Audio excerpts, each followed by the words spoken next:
Nancy, is something wrong? On a cold day when Christmas songs could be heard throughout the city, I stopped to admire a tree ornament. My husband, a few steps ahead, noticed and turned back, tilting his head in curiosity. His ears, reddened by the cold, peeked out from beneath his warm smile. I found his appearance endearingly sweet. No, nothing's wrong. Let's head home and have dinner. It's especially chilly today, so I've prepared a hot, delicious gratin. Oh, I'm looking forward to it. Laughing together, we held hands and began walking back home. Suddenly, a familiar Christmas song began to play somewhere nearby. I'm Nancy.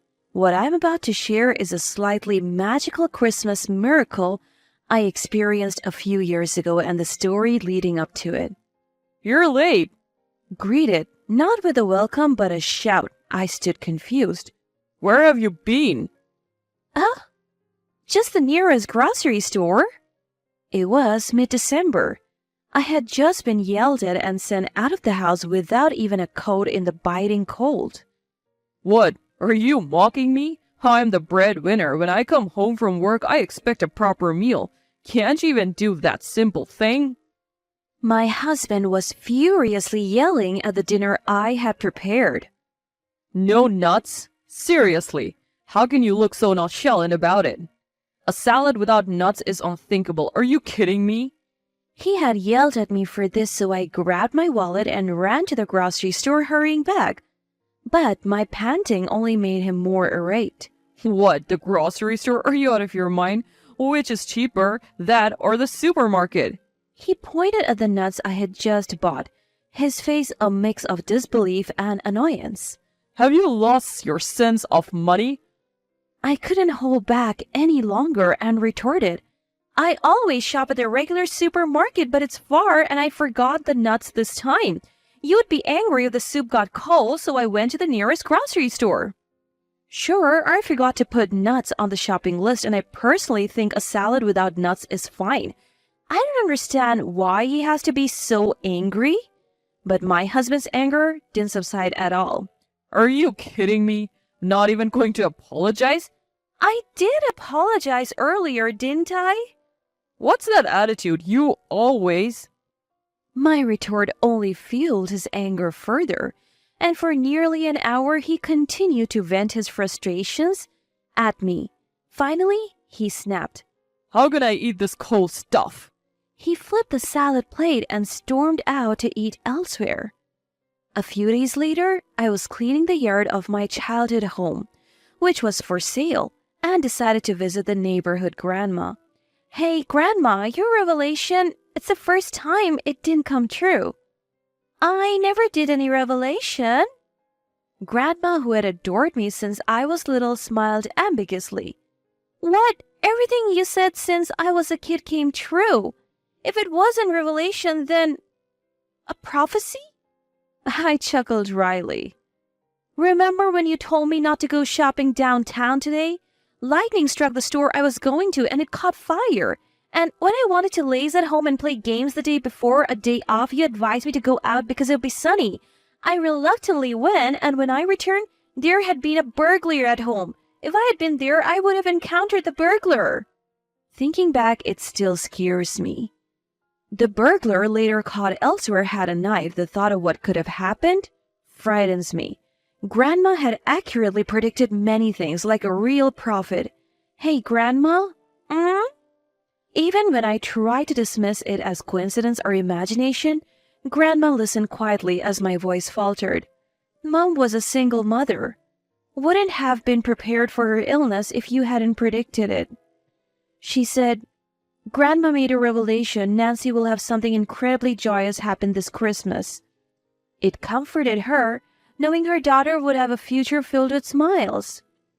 Grandma's revelation in the hospital had been a beacon of hope for Mom, and a testament to her love for me. So when John proposed to me on Christmas, I thought this was the revelation. John, whom I met through an acquaintance, seemed humble and kind, but after marriage, he became domineering and, like the recent nut incident, got angry on trivial things. complaining the meal was too cold or the fruit too warm, despite being the one ignoring the food for his phone. I felt suffocated, constantly criticized for everything I did, be it cooking, cleaning, or laundry. I don't want to go home to him, I murmured, fighting back tears. But then, isn't it getting late? Don't you have dinner to prepare? Grandma looked at the sky, urging me, heavy-hearted, to get going. I felt gently rejected and slowly stood up. It's okay. If you stand firm on your own feet, you will face many hardships. But you'll find happiness. A truly joyous Christmas is coming. Live upright and true. God is watching. I turned quickly at the words whispered to my bowed head. Is that a revelation? Who knows? I'm just Grandma. She dodged the question with an ambiguous smile. All right, I understand. If I try hard, John will change, right? Maybe it's too early to consider the revelation wrong. I decided to switch gears and keep trying. Yet, Dinner, bath towel, iron shirt? my husband's attitude worsened at an accelerating pace. Not even a year into our marriage, he began to command me, as if it were natural, devoid of any kind words, always irritable and domineering. What's wrong with you? Oh, what happened? One night again, he was angry. You don't greet me when I come home tired from work and instead wander around until this hour, and now you want me to microwave the meal? Don't joke with me. Feeling the pressure, I sighed. I told you, didn't I? I had a neighborhood festival planning meeting today. I even wrote it in a memo. Shut up. You think that's an excuse to serve me a half-hearted meal? How half-hearted? It's all homemade. The same number of dishes as usual. If it's not fresh, it's half-hearted. His claims were unreasonable. The most important thing for you should be me, the one providing for you. You're my wife. Obey my orders. Such a thing? His words left me speechless. Without parents or relatives, you wouldn't survive if abandoned. A woman like you should just worship me silently. If you resist, it's divorce. He sneered at me, seemingly revealing his stress by subjugating me. But the bath towel? I wanted to scream, I can't stand this anymore. But that would worsen his mood.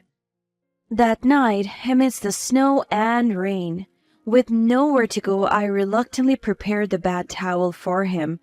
After days like this, I collapsed from severe abdominal pain while shopping at the supermarket and was rushed to the hospital by ambulance. Hearing the doctor's explanation, my vision blurred. The disease is transmitted to sexual contact. Both you and your husband need treatment. You didn't notice it because there were no symptoms. Given the progression, surgery is necessary, and unfortunately, it's very unlikely that you will be able to have children in the future. The doctor, compassionate yet direct, left and my husband hurried after him. Can't have a baby? Repeating the harsh reality, I felt despair. I need to hear more from the doctor.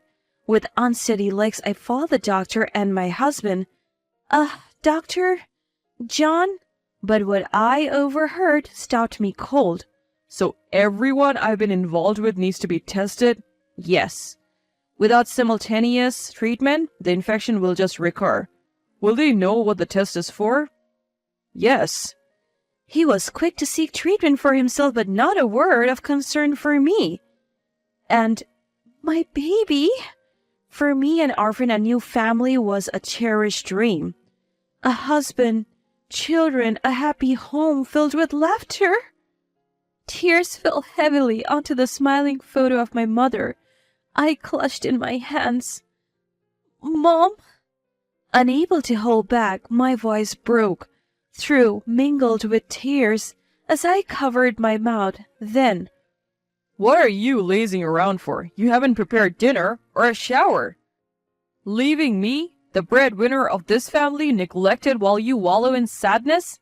Here's your punishment, a divorce application. My husband stormed in noisily and thrust a divorce application at me, sitting dejectedly. Annoying? Fine, I can divorce any time. You'll be the one in trouble. If you don't want to be divorced, stop lazing around and get moving. I am not lazing around. Oh, there's another punishment. I won't give you this month's living expenses. He leered at me with a nasty smile, seemingly pleased. An opportunity for you, who depends on me, to change your attitude. Know your place. If you resist, it's divorce. Having said his piece, he left the room, seemingly refreshed. Divorce, huh? Looking at the form with my husband's name on it, I felt a sense of calm. Mom, I have decided. I wiped the water droplets from the photo frame and spoke to my smiling mother, watch over me. For a while, I continued living in silence with my husband. He treated me like a servant, erupting in anger depending on his mood, while I spent my days quietly but firmly resisting. Then, that's what I'm saying. Lukewarm fruit is inedible and cold soup is out of the question. When will you ever get it right? It started again. Internally sighing, I decided to put my long-considered plan into action. Divorce if I resist, right? That's all you remembered? Reflect on your foolishness if you don't want to be divorced by me. He laughed through his nose, acting superior. You're not very bright, are you? Huh? My response seemed to confuse him. What did you just say? Facing my bewildered husband, I confronted him. The same thing over and over. Ever heard of vocabulary? All you have is divorce, divorce. Is that the only word in your limited vocabulary? You? Fine. Let's divorce. I'll grant your wish and become a stranger to you. Huh? Caught off guard, he forgot to get angry. I smiled and said my goodbyes. I have already moved out my important things. Feel free to throw away what's left. Goodbye. I took off the apron I bought when we got married, folded it neatly, placed it before him with the house keys on top, and left with my suitcase. What the hell? I heard my now bewildered husband, but I didn't care. Now, that's refreshing.